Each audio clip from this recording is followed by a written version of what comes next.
Absolutely do not. And a reminder that a lot of unhoused folks are working. They have signed up for housing that's not available. They have signed up for services. So this excuse that we're offering them things that they just don't want is frankly a bunch of bull.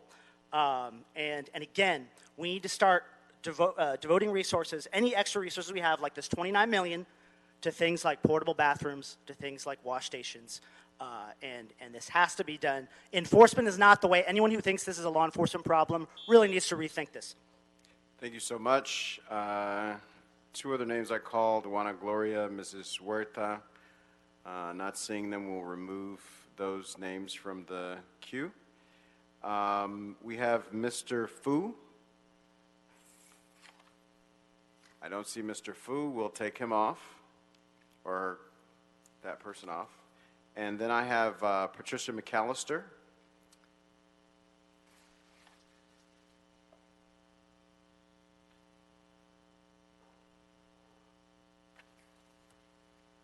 Okay, let's talk about this now.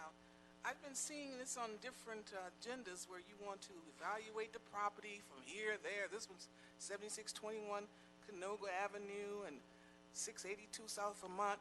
You're supposed to be building, in case you forgot. Now, I asked you a while back to give us a monthly report on this HHH $1.2 billion, what you're doing with the money.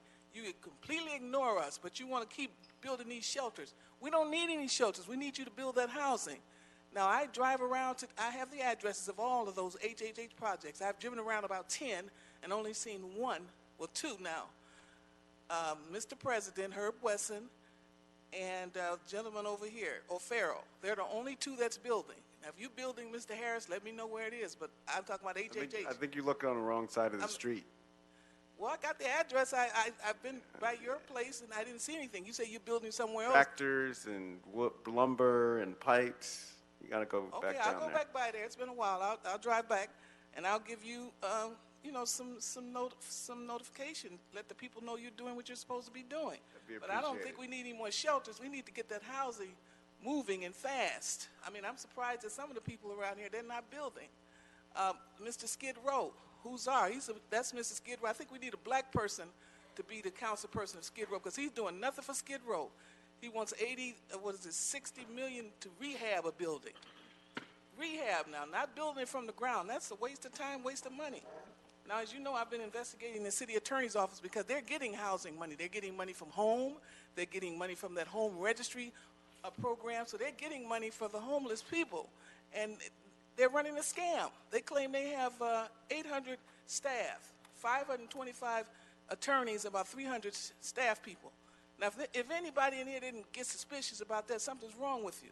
So I contacted them. I said, give me a list of all those 500 attorneys, and I took my time, went through the Bar Association registry, found about 20 million that's not in salaries for people who are not registered with the Bar Association. Some who've been getting money from the city attorney, some making $250,000 a year. They're not even certified with the Bar Association. So we need to clean up the city attorney's office and get that money out of there. We need a new budget. Now, anyone who accepted money as an attorney and they knew they weren't, we want them out of that position. We want that money paid back, and we want an investigation to get these people out of these jobs and get that money, that budget rewritten for that city attorney's office, and put that money into the housing budget where it belongs. It gets about 10 or 15 different finances from different agencies, just Attorney General's office, city attorney's office. It's the biggest scam I've ever seen, and we also need to investigate the controller's office, because he's the one who's putting these ghost employees on the payroll, taking my money. These are our tax dollars. Thank you so much. We have Marianne Curtis and Doug Barnes.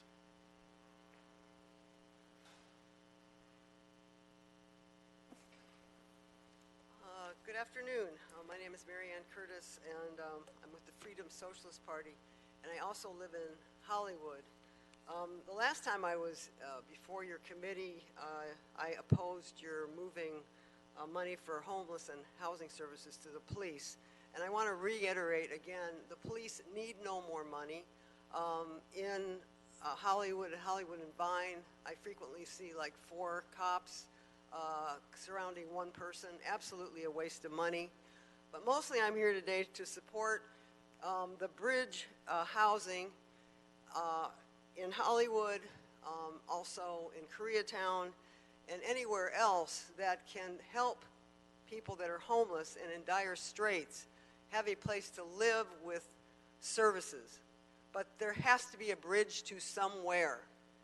And right now there is none. Not one unit of supportive housing has been built with the HHH funds. This is ridiculous, especially when you've got buildings like the Parker Center, which could be repurposed using that money for the homeless. Instead, you are planning to tear it down and build more offices. We do not need more offices and hotels. I would like to see this committee, the mayor, all council members sincerely prioritize supportive, permanent housing. This means it needs to be under the control of the city. You've got to stop this mixing of public and private funds and turning control over to the developers. This is why there's such a delay. So use your power. Work with the city employees to get the job done. I mean, everybody knows that this is supposed to happen. Everybody knows you have the resources. The UN was in town, toured Skid Row, has toured the nation. And the word is out around the world that it's not only LA, but LA is the homeless capital of the United States, that something desperately needs to change, and it affects all of us. You know, there's the public here. There's a lot of good public will that wants to resolve the housing and homelessness disaster. So take some action. Stop evictions. Stop prioritizing the private developers. Use the resources for the public and the public good, and priorities to the homeless who need housing, who need health care. Thank you for your time. Mr. Barnes?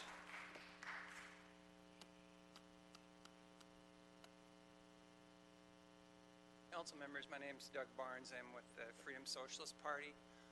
I'm here to really protest the inaction of the council in actually providing permanent housing for the homeless.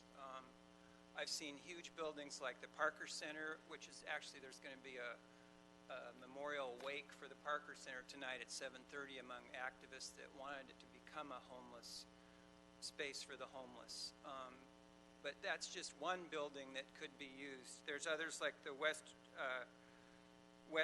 VA properties, the old county hospital. That building alone had 600 beds when it was first built, and it's got one floor vacant, one floor being used right now. The whole rest of the building is vacant. So why not look at public spaces the county and the city own and turn them over to permanent housing now? It won't take 2 or 3 years in giving developers billions of dollars, which you're doing now.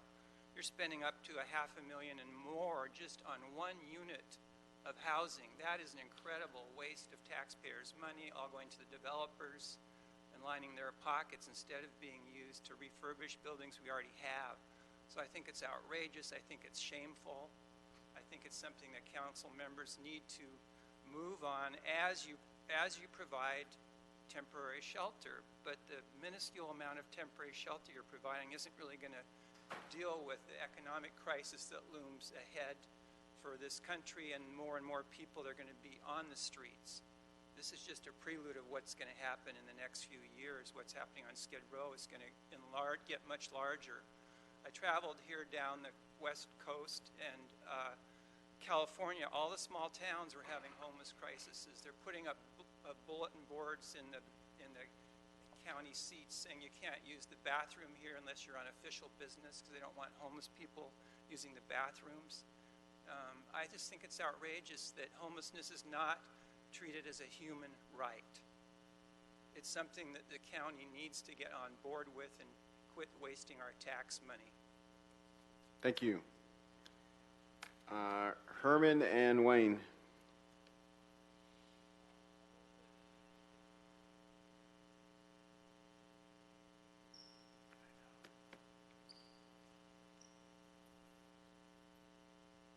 Systemic housing crisis. And how are we working with this? Well, according to Mitch O'Farrell on item 1, under the title of Transportation Nigger, to operate a bridge of housing facility, you heard the public, their statement is not a heap of bullshit. Under item 5, Homeless Emergency Aid Program. And you heard Ms. McAllister, why do we have attorneys not working to provide housing for the homeless? They know what the legal action should be. Instead, they're letting house Negroes like you, Mr. Dawson, control the finance of this committee. And for the record, thank you, Mr. Sharp, for sitting in. In addition to HHH, bitch, I'm talking about a homeless strategy of this so-called official municipal policy, which is defamation and slander. The city discriminates against people who are disabled. The city takes action against the homeless who are disabled. It takes action against people who are on drugs, like people who have DUIs. This is all a strategy and a plan of homelessness, a comprehensive attack against people with little means of HHH. And as I pointed out, it's a bitch. So as long as we have on item 3, Herb Wesson Jason, for the record, and his defamation of subjecting us, the public, to subsequent disputes of slander. And what about Rue's action of raping a woman? Amending the consul's action of June 29th under Consul File 18? Who fucking cares regarding the potential use of city-owned property? Put people in housing. Conform to the action of what they're asking. Housing. And just because I sound beratedly loud and I offend some of you little crybaby politicians, Please fuck stay on you, the 42 subjects USC, within the located at purview of this 682, committee. fuck you, as I said, at 682 South Vermont, fuck you under Vermont Avenue as the crisis to bridge housing facility, you white nigger politician. Don't you get it? Don't you see why Cedillo is helping me get housing? Because he understands that you accuse me of having mental health, when in addition to all these crises, you white politician niggers have the problem, like Jose Huizar, a fat fucking bald drunk and with a retarded son. Sit Fuck down. Jose Huizar. Your time is up. Please start the clock.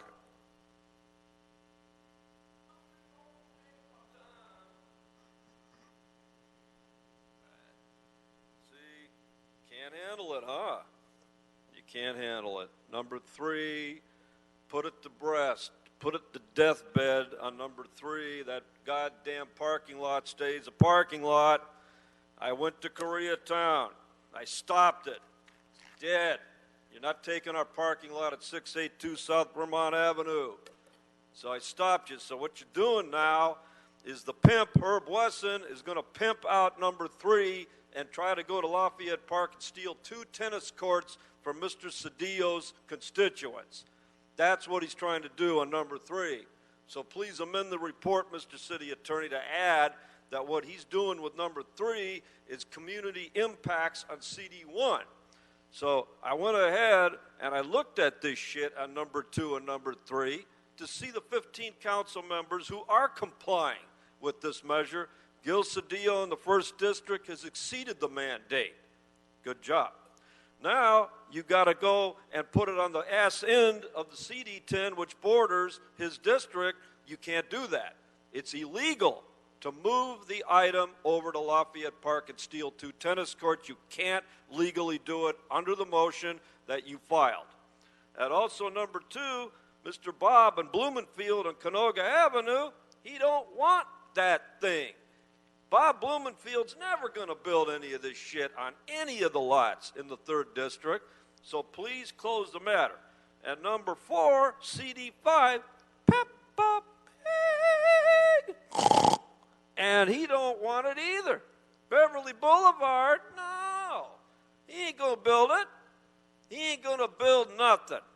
And what you're doing now, you're taking Parker Center to build fancy office space for city employee pigs.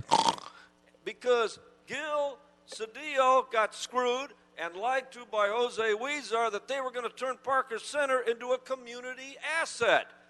Putting your city employees over there is not a community asset. You lied again. That's your problem. You like to lie to us. You like to lie to everybody. You lie to your constituents. You lie to your wives that you don't sleep with other women. You lie that you're not DUIs. You lie that you're not drug addicts. Lie, lie, lie. That's all you do is lie. And we know you lie, but we don't have the money because we can't recall you because we don't have the money to get the signatures. But if we did, boy, all 15 of you, well, 14 out of 15, we keep Mr. Cedillo, would be on their asses. So, yes, Mr. Herman's right. Fuck you. Please sit down, Mr. Herman. It's your last warning. So we have on today's agenda 6 items. The first set of items are around bridge housing sites, and we've got a number of speakers on each of those. I will be looking out to make sure these aren't the same people on each item because we have a limit of a couple of items. I already see a couple names. So if we can begin with number 1 in Hollywood, or Echo Park, actually. Item 1 is motion O'Farrell, Harris, Dawson, relative to the site at 1533 Schrader Boulevard as a bridge housing facility in Council District 13. All right, we have 2 public speakers on this, Ms. Nicole Shahanian and Carrie Morrison. Good afternoon, council members. Nicole Shahanian with the Hollywood Chamber of Commerce. On behalf of the Hollywood Chamber and our more than 800 business members, I'm here to express our support for the development of a temporary bridge housing facility at the proposed Schrader site. As you know, the city of Los Angeles has experienced an almost 20% increase in homeless population over the past year. While addressing the homelessness crisis will require innovative and long-term solutions, finding suitable temporary housing must be a priority for the city. Council District 13, where the proposed shelter would be located, is in desperate need of transitional and temporary housing for our homeless neighbors. Well, with the closing of the past shelter in 2016, there has not been a shelter in the Hollywood area to house these individuals. This has forced those seeking beds to be referred downtown and neighboring areas. A better option must be available in our own community, and the Schrader site represents a viable solution for this. We encourage you to move forward with this as soon as possible. Thank you. Good afternoon. My name is Carrie Morrison. I represent the Hollywood Business Improvement District. We want to thank the council for taking the leadership to pursue the challenge that the mayor laid out in his State of the City address. We're very happy that our council member, Mitch O'Farrell, picked up that challenge very, very quickly. And I want to commend their staff for working very hard to build community support and consensus for this bridge housing. As Nicole said, we have not had a shelter in Hollywood since 2016 when the past shelter closed. And it's absolutely heartbreaking to encounter people who truly do want to get off the street and want to move into housing or maybe move home or whatever, and we have 0 options for them right now. So we ask that we move with Godspeed to get this created. We want it to be up and running before the rains come, and I hope we can have this ready by January. Thank you for your leadership. Thank you so much. Eric Otis.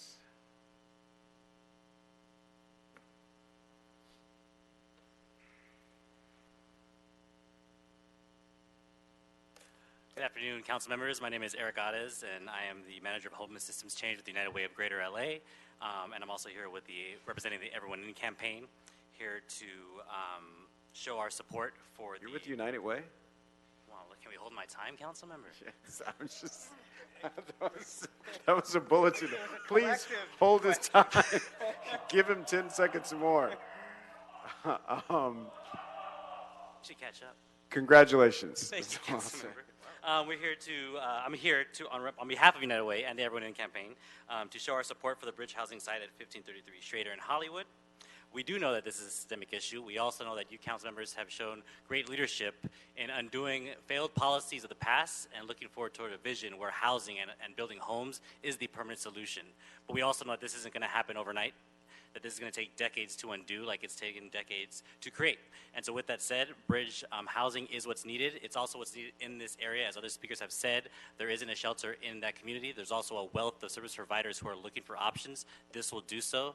And so we urge you to approve the analysis and move forward the project so it could be built and operating as soon as possible. Thank you. Thank you so much, Mr. Ades of United Way. Is there any discussion on this matter, members? Yes, Mr. Huizar. Great. Thank you very much, Mr. Chair. And is staff here to answer some questions on this?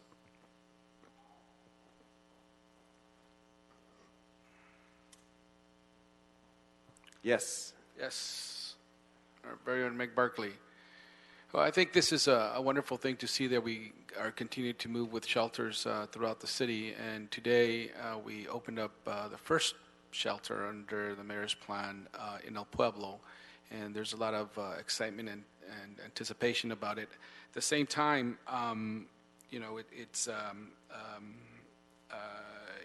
we have to look at costs and to see how much it's costing. The one at El Pueblo ultimately ended up costing more than we anticipated originally.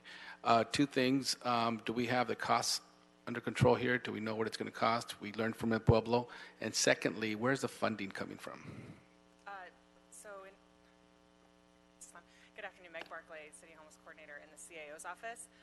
The costs themselves are based on estimates of construction, and we are still learning what those things will actually cost. And in the case of El Pueblo, right now we're reconciling what the expenditures were against what was allocated. And so we'll have the actual cost of the construction in the next few days is the goal, is to reconcile now that we're closing out that project. So it may in fact be a different number than what was originally budgeted. It could be less than what was originally budgeted. So we're reconciling that now.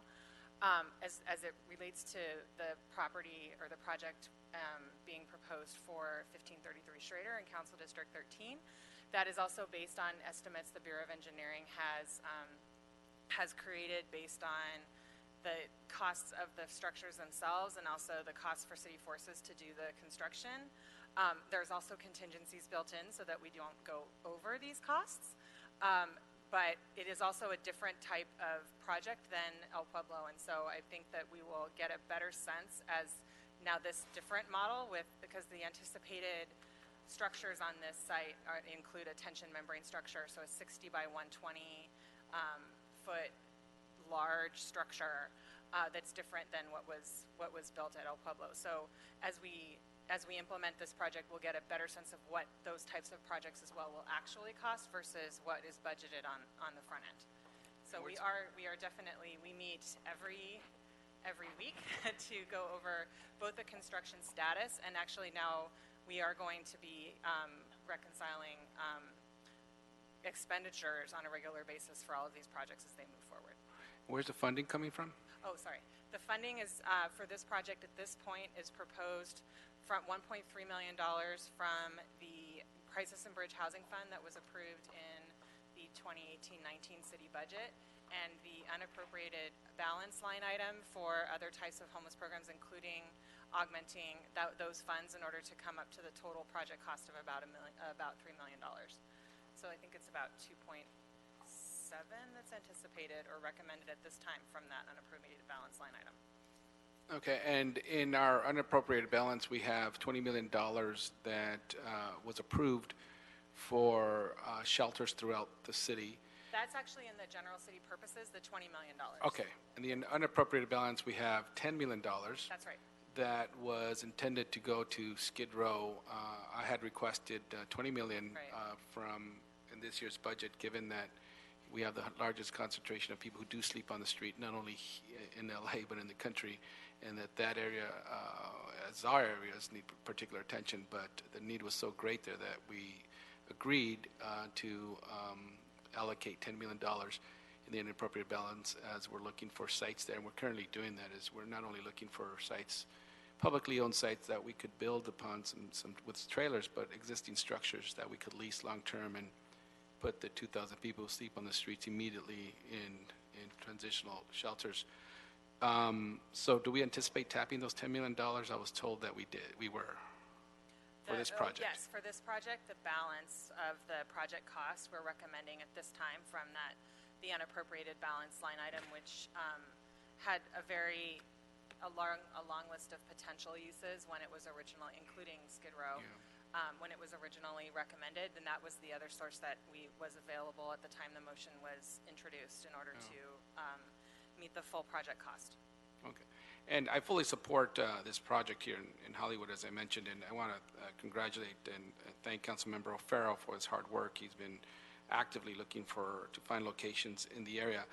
However, I do believe we have a better source other than tapping into the UB, which has already been there for Skid Row, and that is we have this anticipated money from the state, the emergency block grant funding that is coming, and that money is one-time funding meant to assist with a emergency response to our homeless crisis and providing temporary shelters, transitional housing. It seems like an emergency response, so it'd be an appropriate use of that money, I think. So by the time that money comes in, I mean, it's been allocated. We just have to collect it now. Would that be some money we could tap into? Yes, it's definitely, there's $45 million that is recommended at this time, and that we'll be actually discussing that later on the agenda for exactly those types of costs. And I apologize, I misspoke before. The balance above and beyond the 1.3 from the Crisis and Bridge Housing Fund for this project is about $1.6 million, not the other figure that I quoted before. Great. So yes, but the HEAP funding would be an appropriate source as well. Yeah, well, thank you. Well, Mr. Chair, I would like to support this item at the appropriate time, but with an amendment that items 2 and 3 include an option to use state emergency block grant funding for these costs, and it seems appropriate use of those dollars, and we will not take from Peter to pay Paul, as we already have allocated some funding to Skid Row. Instead of taking from one area to another, it's a better use to have new money and very flexible money to be used for this purpose. That would be an amendment I'd propose. All right. Accepting Councilmember Huizar's motion, I'm assuming that you I'm assuming you're going to want similar amendments on 2, 3, and 4. Yes. As well. If there's no objection, we'll accept those amendments. Any other questions or comments on this? We've been joined by Council Members Price and our Vice Chair, Councilmember Rodriguez, for a full complement of the committee roster. Seeing no other discussion, we'll approve this item on consent and move to item number 2. With the amendment, correct, Mr. Chair? Yes, yeah. as amended. Thank you. And just for clarification, so the amendment is going to, the motion says transfer funds from the unappropriated balance, so now it's going to be the emergency block grant? We're going to have that as an option as those funds become available. The state emergency block grant funds for homeless as an option as those funds become available. Okay, so that would be a separate recommendation on its own besides the one in the motion. I think it's an amendment to this motion. It's an amendment. So it's an amendment to the... In lieu of the unappropriated balance, we're suggesting that the project first use state emergency block grant funds. Correct? Or do you have a better way of wording that? Yes, Ms. Barclay, can you give us some guidance on this matter? So the two recommendations in the second moving clause, that begins with, I further move that the council, subject to the approval of the mayor, authorize the controller to appropriate funds in the amount of $3.03 million. Numbers 2 and 3 on there refer to the unappropriated balance, fund number 100/58, account number 508272. We would add, I think the amendment would be in both of those recommendations to add state homeless emergency aid program funding as an option for the costs that are identified or for the amounts that are identified in those two recommendations. Yeah, in lieu of the unappropriated balance as those funds become available. Yeah. Okay, thank you. Got it? Great. Thank you. All right, we're ready for number 2. just to note, we're going to have, I believe that the same amendment will be made. I expect the same amendment to be made on 2, 3, and 4. Okay. Item number 2 is a motion from Blumenfield Harris Dawson relative to evaluating the property at 7621 Canoga Avenue to determine if it's suitable for development as a crisis and bridge housing facility in Council District 3. Excellent. Congratulations to Councilmember Blumenfield. There are no public speakers on this matter. I believe we have some comments from staff. So just to be clear on these are feasibility motions. Funds aren't identified. Got it. At this time, we wouldn't identify funding until we've done the environmental analysis and other analyses that are needed to determine the actual budget. And at that point, we can, if you want to instruct staff to look at the state funding before the unappropriated balance on those, we can. So no amendments on these? Yeah. We stand corrected. Thank you. Sure. All right. Any discussion on item number 2? Seeing no discussion, we will approve this matter. Item number 3. Item number 3 is a motion, Wesson, Cedillo, Harris Dawson, and Rue, relative to amending the council action of June 29, 2018, in council file number 18-0392, regarding the use of city-owned property at 682 South Vermont Avenue as a crisis and bridge housing facility in CD 10. All right. We have no public speakers on item number 3. If there's no discussion from staff or questions from members, seeing none, we will approve this item on consent and move to number 4. Item number 4 is a motion, Correct Cedillo, relative to evaluating the property at, and there's a technical correction on this item. The address should be 7951 Beverly Boulevard and 1018 Hillgard Avenue to determine if it's suitable for development as a crisis and bridge housing facility. So we also have no public speakers on this one. And if there are no comments or questions from members, we will accept this. We will approve this item. Will we approve as amended with the technical Approve correction? as amended, yes. Thank you. Thank you. And then number 5. Come on up. Item 5 is a report from the City Administrative Officer relative to the city's application to the State of California Business, Consumer Services, and Housing Agency for the Homeless Emergency Aid Program known as HEAP. And we actually have one speaker on this, so I'm going to ask them to speak, so maybe if they have questions, you all can address them. Mr. Eric Hubbard.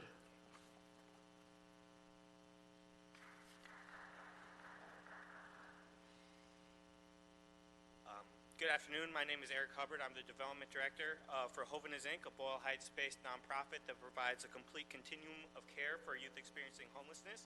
I'm also the co-chair for the LA Coalition to End Youth Homelessness, and I stand here to urge you to provide homeless youth with more than the minimal amount of HEAP funding in Los Angeles.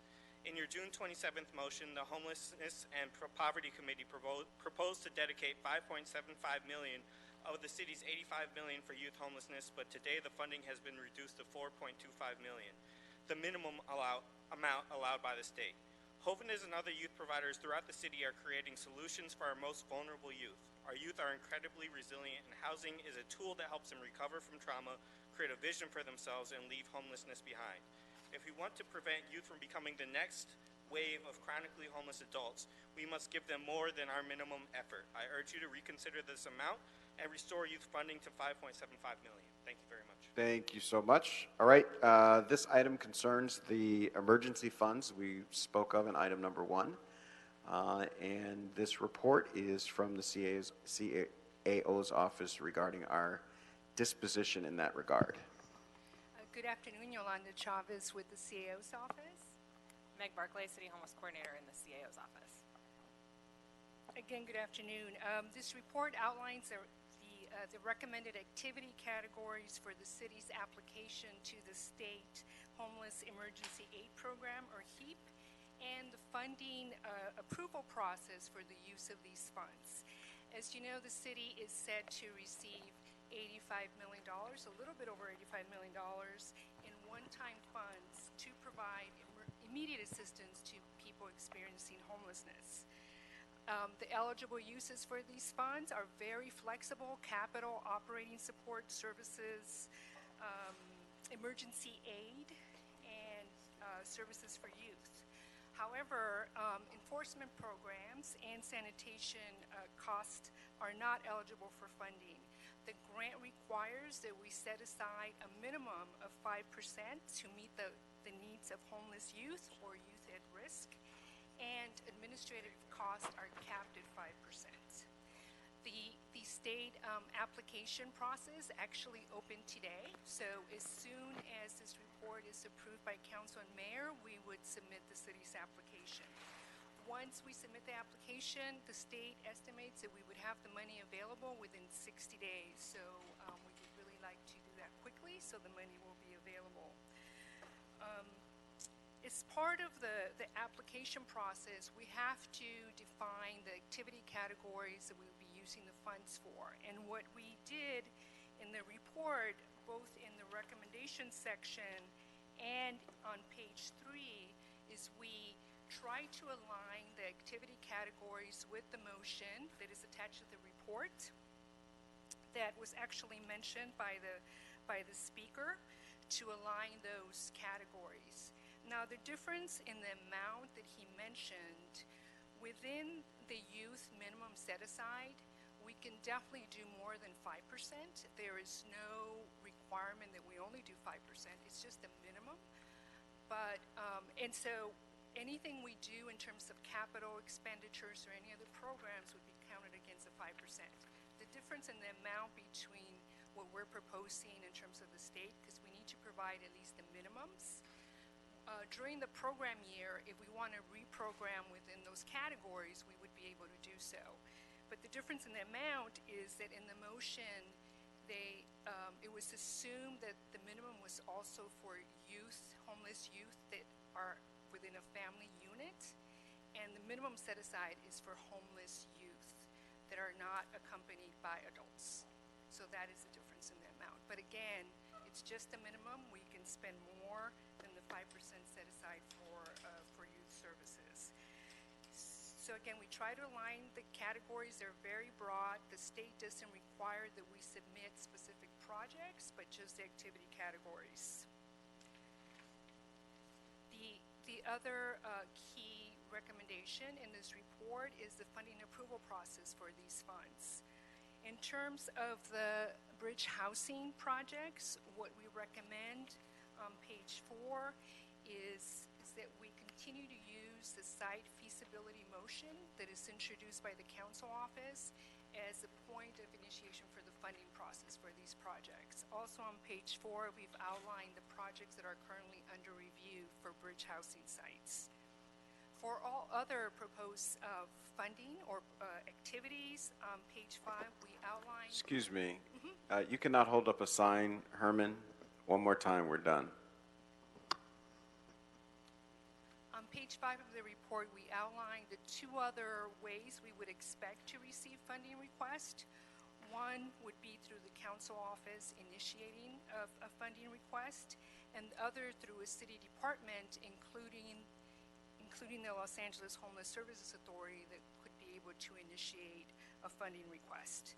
In terms of the council office request, we would ask that the information listed on page 5 be included in the motion, which would, of course, include not only the amount of funding, but the type of program, the homeless population to be served, and ensuring that if this is not a one-time cost, if there's continued support for the program or project once the grant has been expended. For city departments, we would request that they submit letters of request for the funding, again with the information outlined on page 5 to the CAO. And both requests, whether city council or departmental requests, would be reviewed by the CAO, submitted to the Homeless Strategy Committee for consideration. The Homeless Strategy Committee would then forward their funding recommendations to the City Council and the Mayor for final determination. So that is those are our recommendations on the approval process. Again, we are requesting that you approve the activity categories.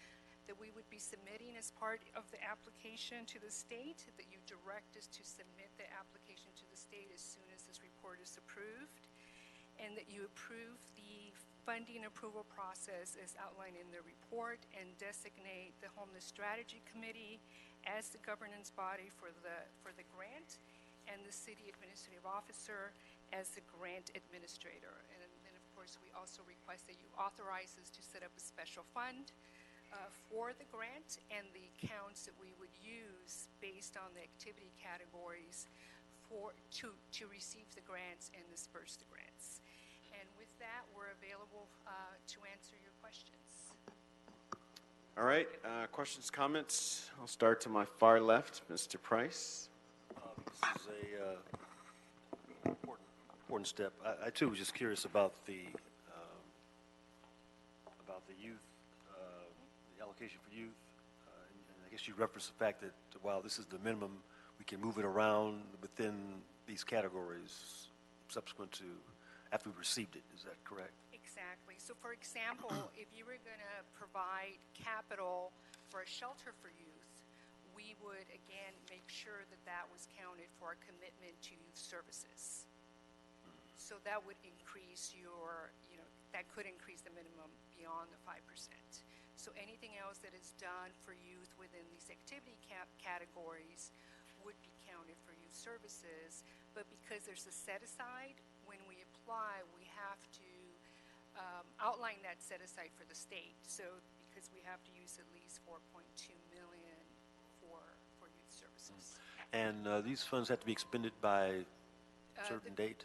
Thank you for asking, and I'm sorry I neglected to state that. The grant has very strict obligation and expenditure deadlines. We have to obligate 50% of the grant by January 1st, 2020, and we have to expend 100% of the grant by June 30th, 2021. Thank you. Madam Vice Chair. Mr. Bonnet. Mr. Huizar.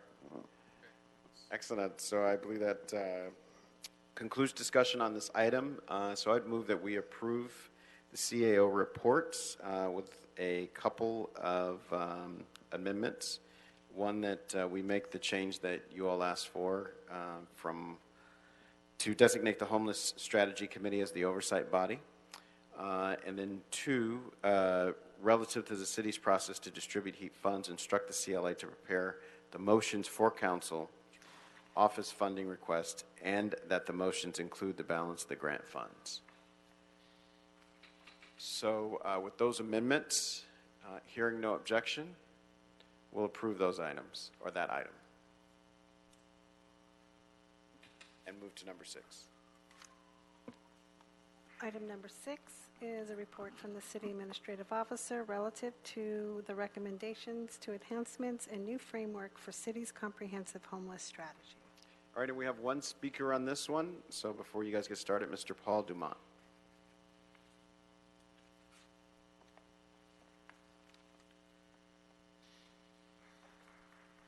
Good afternoon. Just one simple suggestion on strategy. The new proposed strategy 4.2 is entitled Shelter. And while I'm having conversations in the neighborhoods regarding bridge housing, it's preferable to use that term over shelter. Shelter conjures up a lot of negative images with people that aren't familiar, and it's a lot easier to talk about bridge housing. And that'd be on item the new proposed strategy 4.2. That's all I got. Thank you. Thank you so much.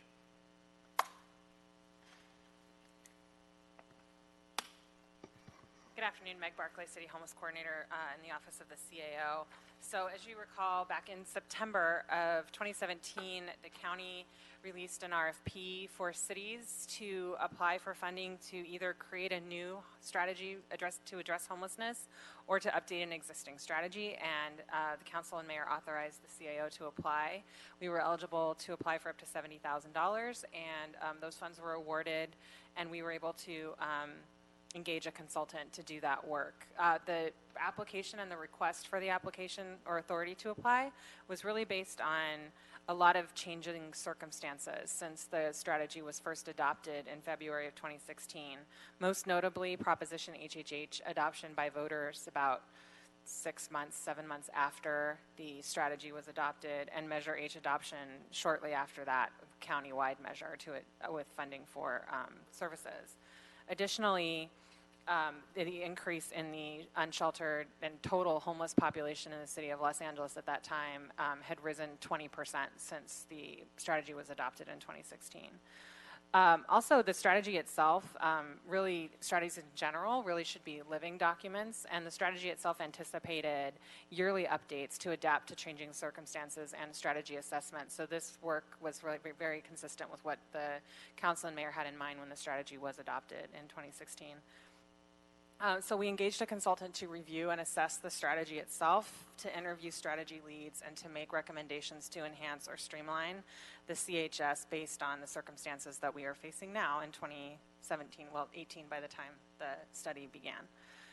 Their findings were based on their review of the strategy and also the other implementation documents that we provided, the quarterly performance reports, the metrics framework, other work that had been done related to the comprehensive homeless strategy, and also based on interviews with the leads. Was the strategy itself there were a lot of strategies in the overall strategy that were based on report backs. Many of those reports are completed. The strategy really needs to be updated to reflect the outcome of those reports, where we have that new information and where those reports were completed, but also that other strategies were missing. For example, we did not have a strategy we had a strategy about funding for supportive housing, but we didn't have a strategy about production and the work we're doing to try and increase production and speed up production. We also didn't have a strategy for street or outreach, and that has become a huge focus of the city now that we have an infrastructure in place to spend those new bond funds to create new supportive housing, which we all acknowledge really is the permanent solution for people experiencing homelessness with ongoing needs.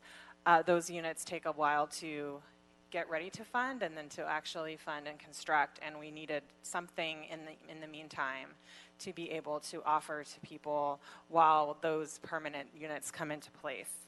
And that has become a very large added broader focus of the city since the strategy was adopted, that the current strategy didn't reflect as heavily as the work has come to be what we're doing. And also we didn't have a strategy specific to Skid Row. And as you all know, that part of the city has the highest concentration of unsheltered homelessness in the 0.6 square miles of Skid Row. There are 2,145 unsheltered homeless individuals as of the last count, which amounts to about 3,580 people per square mile. Citywide, it's about 45 people per square mile. So a very marked and dramatic difference in concentration. So the main recommendations that and also actually the strategy leads, the consultants remarked repeatedly about how committed the leads of the different departments on these strategies are to and excited to be a part of a solution to homelessness, and wanting to see their work more accurately reflected in the strategy itself and being able to tell the story of what that work is accomplishing. And so the consultants' recommendations are really to reorient the strategy more towards action now that we have a lot more information and we've made a lot of progress.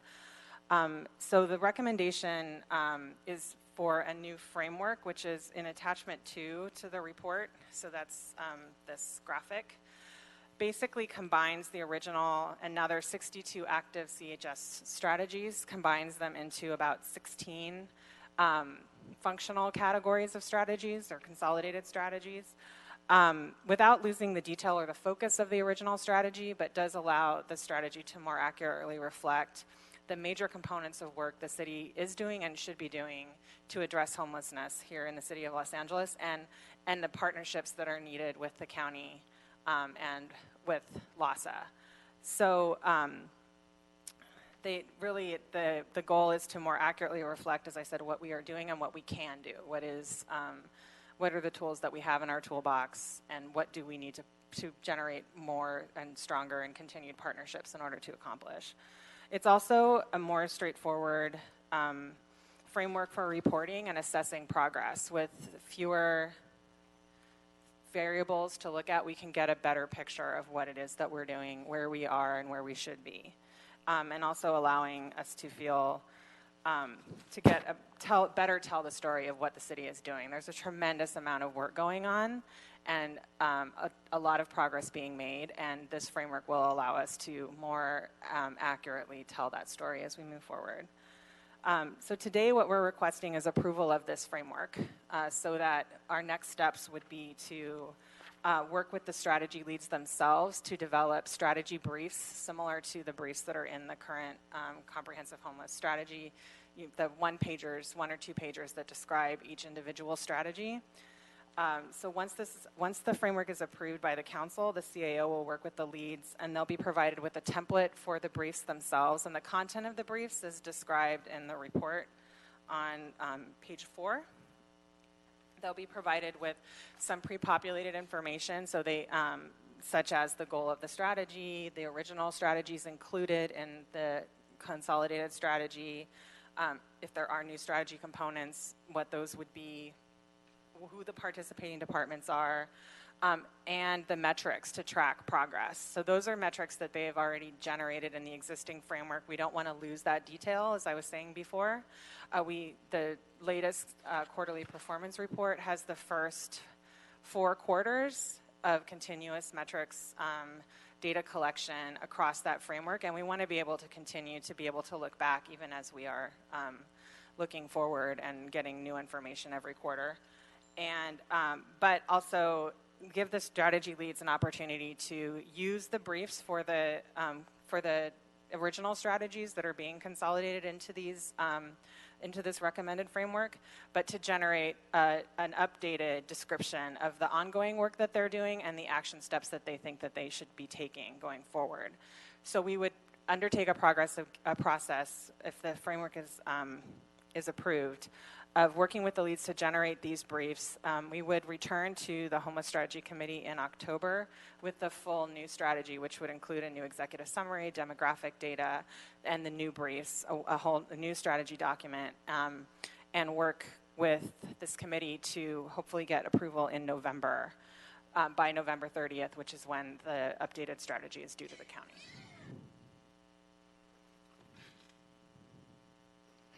Members, questions or comments? Mr. Huizar?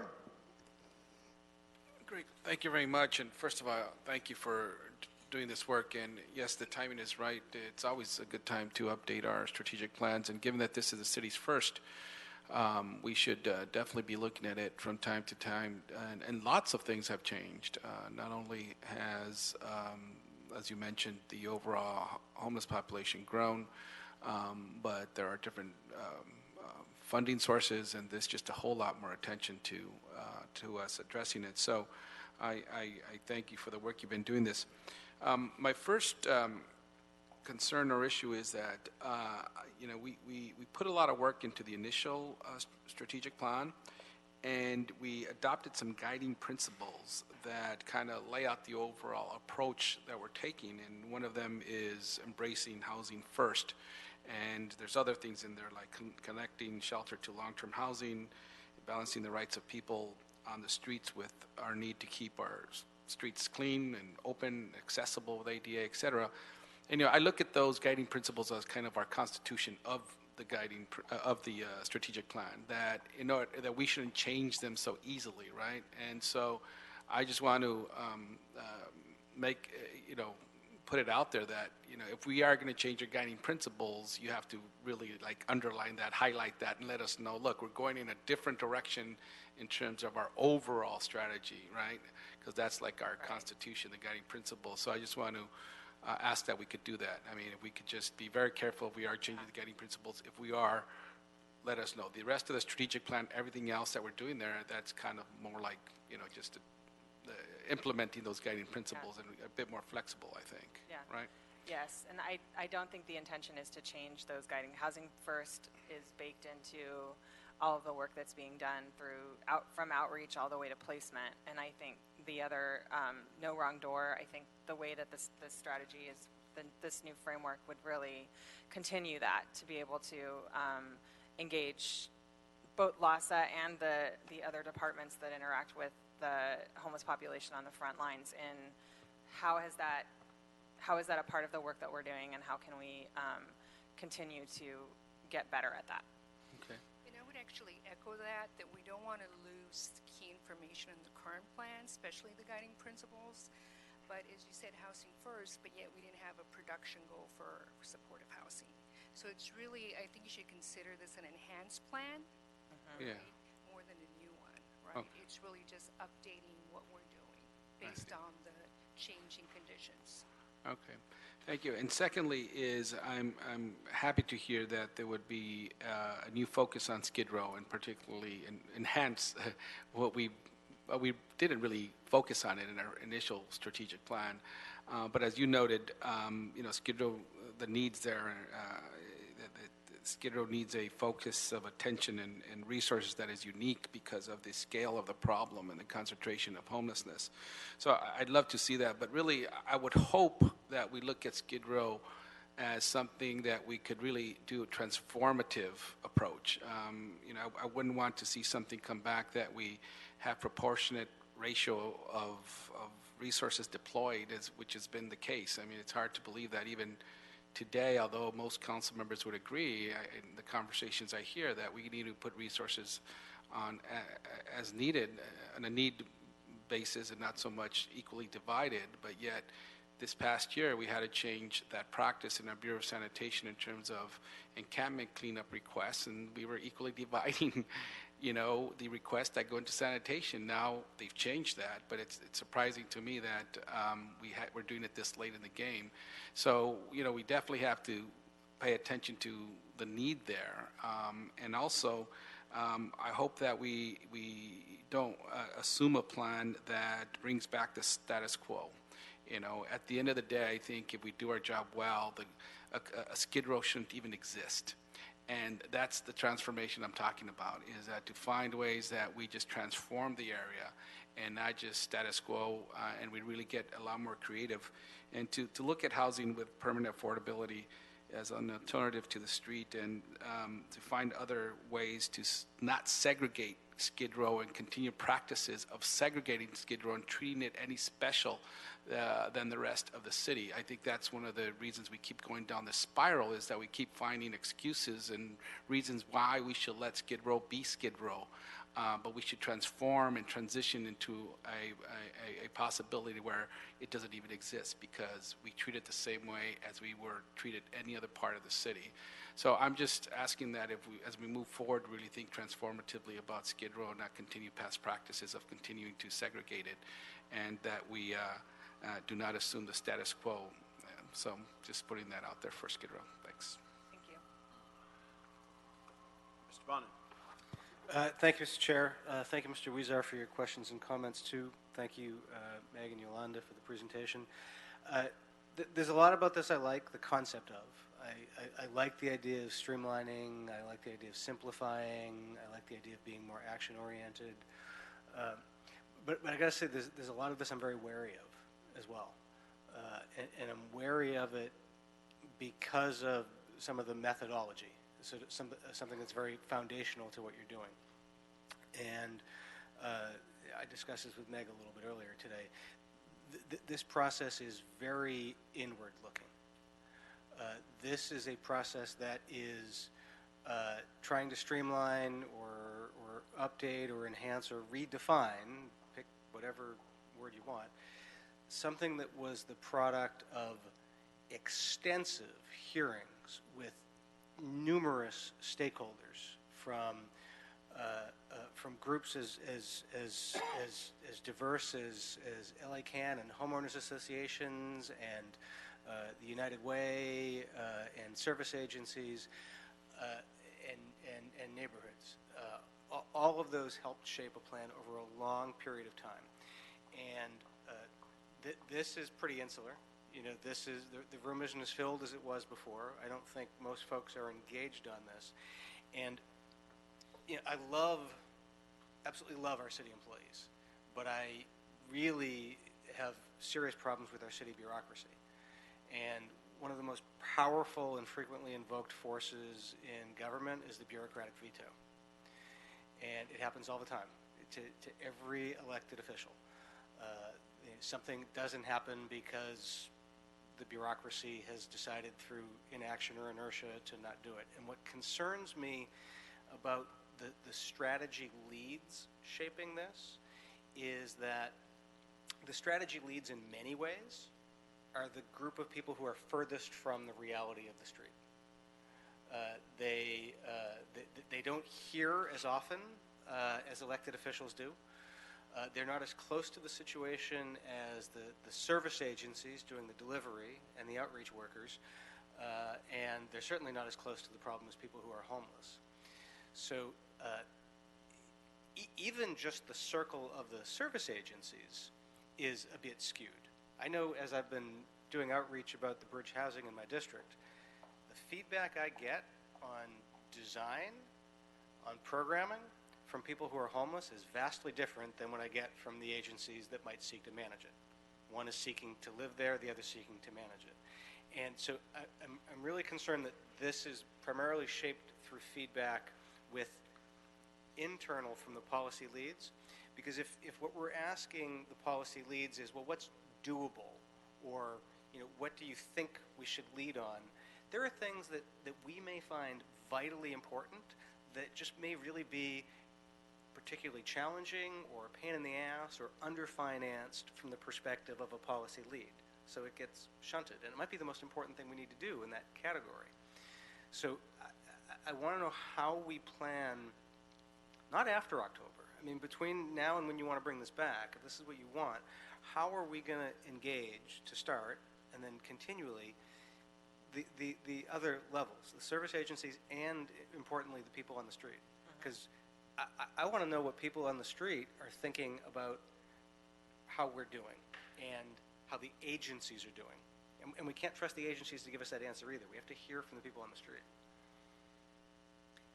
And that's a great question. I would like to work with LASA on figuring out a way to engage or get a read on what's being recommended, especially I think as it relates to some of the strategies that are a little like the street and outreach strategy, the shelter strategy, even the CES and rapid rehousing, the ones that are sort of the immediate interventions, how we could incorporate that feedback. I don't want to make up an answer for you now, but I would like to, I'll work with LASA on making sure that we can report back to you on how that can be a part, or how that was a part of the process. It's got to be robust, because an example I'll use is like the bathrooms. People who are living on the street have been saying, I'd like a place to go to the bathroom for a very long time. And really, it's not that difficult, but as a bureaucracy, as a government, we make it incredibly difficult. I mean, it has taken, it took me 3 goddamn years just to open up a bathroom that already existed on Venice Beach. And so from a leads perspective, well, this is really hard to do. But from a living on the street perspective, or a neighbor who walks out and finds feces on their parkway, that's like a let's get this done. And so we've got to really focus on the other end of this, where this touches the street as opposed to where it touches City Hall.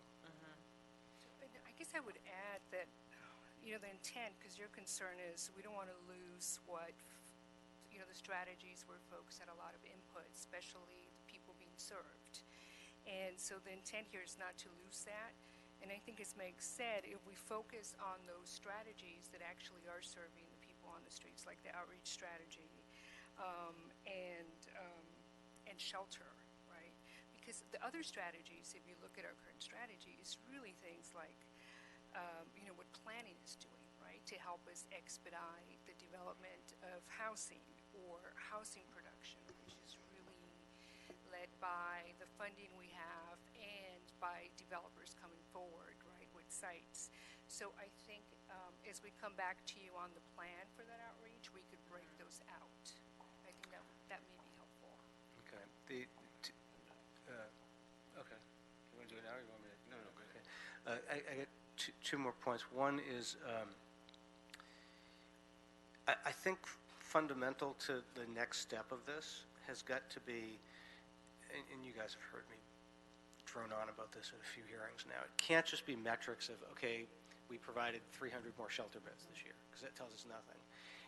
We have to have at the beginning of every year, I think, for each strategy, given the funding that we have, what is our goal for this? How many people will we house through this? And if it's a number we find abhorrently low, it's incumbent upon us to provide more funding for it and better resource it. And then we can, midpoint through the year and at the end of the year, measure whether or not we've effectively spent those funds. Just having a number randomly doesn't help us. We need to know, I think, what the goal is for the strategy so we can measure it. Otherwise, it's just sort of in an abstract. And that is something else that has been difficult because of the way I think this framework aligns more closely with the categories of activities that we fund through the general fund and other sources of funding, which will make it easier to come up with what those goals are related to resources, as well as the Measure H funding and the strategies through which Measure H is putting out money. It aligns more closely with the categories, the consolidated strategies in here, so it will be a lot more straightforward and easy to understand that exercise as well. So I think that's another benefit. Under your new chart, where would bathrooms and showers go? That would be street and outreach. We actually added, for example, the Board of Public Works as a lead on that strategy because of the Pit Stop program, and they hold the contract on that. Where would? Okay, and this is this illustrates part of my issue, because it's not always the Pit Stop program. That might not always be the way it is. It could be opening more Rec and Parks bathrooms, for instance. Mm-hmm. Rec and Parks is on that one as well. Okay. Where's shared housing or reunification? I would see that under the coordinated entry systems or services because of the matching to different types of housing resources that happens through CES, and the services or rapid rehousing that are rapid rehousing. Actually, a lot of rapid rehousing is being done as shared housing functionally now. I'm sorry, Ms. Bonner, I never got where the bathrooms are. Oh, that would be strategy, the 4.3 street and outreach. I got it. Yeah. And where would, I believe, if I'm not mistaken, that in the original comprehensive homelessness strategy, there were particular items regarding survivors of domestic violence, seniors, the LGBT community, and other specific strategies for subpopulations. Where do those go? I'm really glad you asked about that, actually, because that was one thing that the consultants noticed about the original strategy. We had a lot of strategies very specific to subpopulations, which is intuitively good because of the attention question, but actually functionally is kind of limiting, because there are ways that all of these strategies we should know the information about how all of these strategies address the needs of specific subpopulations, and that's why they recommended this policy strategy, this 3.4 subpopulation strategy, to be able to have a strategy that looks at all of the systems and program strategies from those subpopulation needs and understands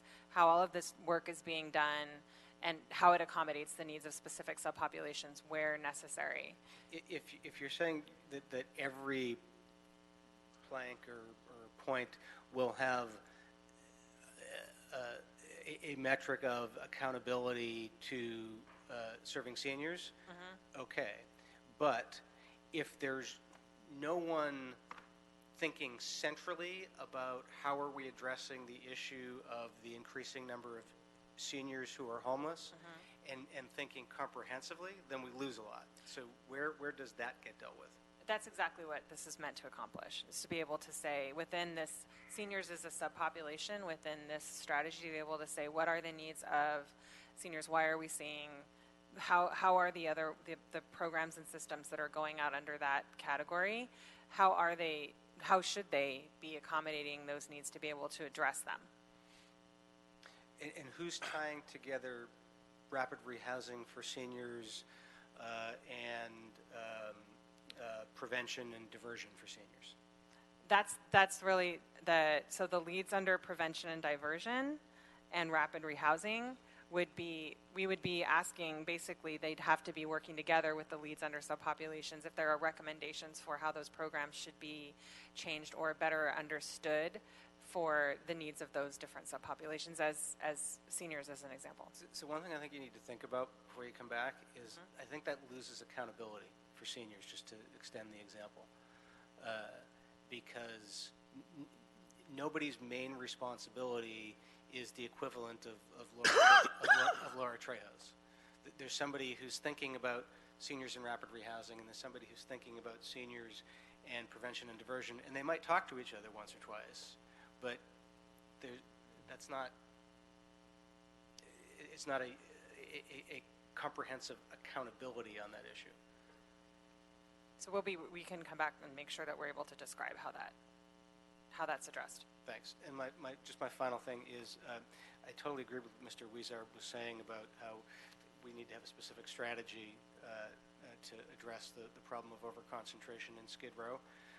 And I don't want to get to a point where every council member is asking for a specific strategy for every collection of 5 or 6 tents. But I do want to point out that there are some other areas of the city that have intense concentrations. Venice is a very small neighborhood and has, during the daytime, a much smaller population than Mr. Weezer, but at night has 50% of the size of unsheltered population, because everybody in Venice is unsheltered at night.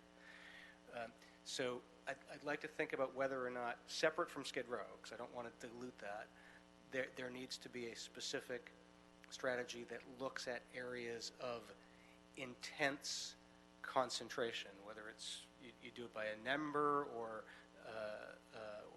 that ratio you were talking about, or intense concentrations in residential areas or something. You may have that issue in Venice and in Hollywood, for instance. I just don't want to get into singling out everything. Thank you. All right. I believe you may have a couple of amendments. No? All right. Well,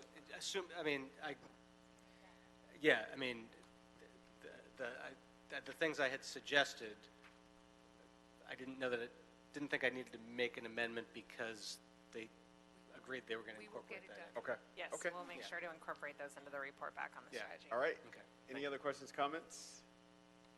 All right. So I'll move that we accept this report. And if there are no objections, that'll be the order. So for clarification, are you going to receive and file the report? So we would request that you approve the framework and recommend approval to the City Council so that we can start working with the leads on the briefs. Before you come back? As suggested, right. Modified. Yes.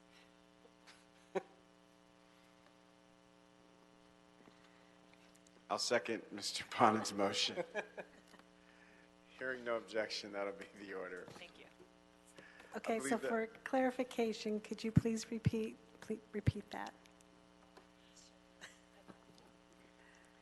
So let me see if I can rephrase it then. To accept the framework that they've brought forth with a request that they also consider other areas of intense concentration in the city, that they look specifically at the accountability for subpopulation strategies, that they incorporate actual annual goals and not just simple numerical accomplishment metrics, and that they come up with a way for this revisioning of the strategy and for each of the elements within it to be talking with people who are on the street so that we're having a more outward-facing rather than inward-facing dialogue. Okay, thank you. You're welcome. Thank you. I believe that clears the desk. Thank you. Yes, sir. Does we're adjourned. Thank you.